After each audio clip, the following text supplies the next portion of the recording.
You are also the creator of the award-winning Let's Eat Out series of products, the most recent of which is the fourth edition of Let's Eat Out Around the World, gluten-free and allergy-free. Eat safely in any restaurant, at home or abroad. One of the most popular ethnic cuisines is Italian.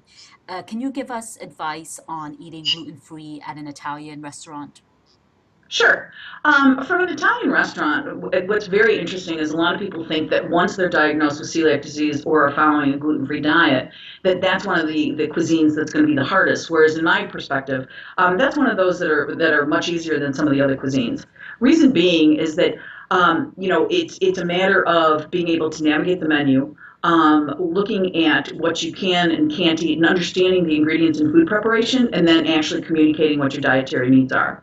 So, for example, from an Italian cuisine, if someone was going to order chicken, for example, or if you were going to order veal, instead of asking the waiter or waitress or the chef, is this chicken gluten free? Well, of course, chicken's gluten free, or of course, veal's gluten free. However, if you ask questions in restaurant terms, is this chicken flour dusted? Is there flour in this sauce? That obviously changes the type of answer that you would be getting from the chef or from the restaurant staff. So those are a couple of questions as far as with chicken. Let's say, for example, that you see that there's that they might have something on the menu that there may be gluten-free pasta. So, one of the things is that when you ask, do you have gluten-free pasta, and they say yes, then what you need to do is that you need to make sure that they're going to be cooking that gluten-free pasta in fresh water. So then that way there's not going to be any type of cross contamination or cross contact with regular pasta.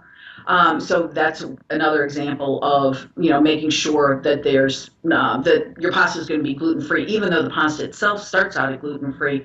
It's from a food preparation standpoint. So those are just a couple examples for Italian cuisine, and obviously we have a lot more in our book, but just a couple examples. Okay, great.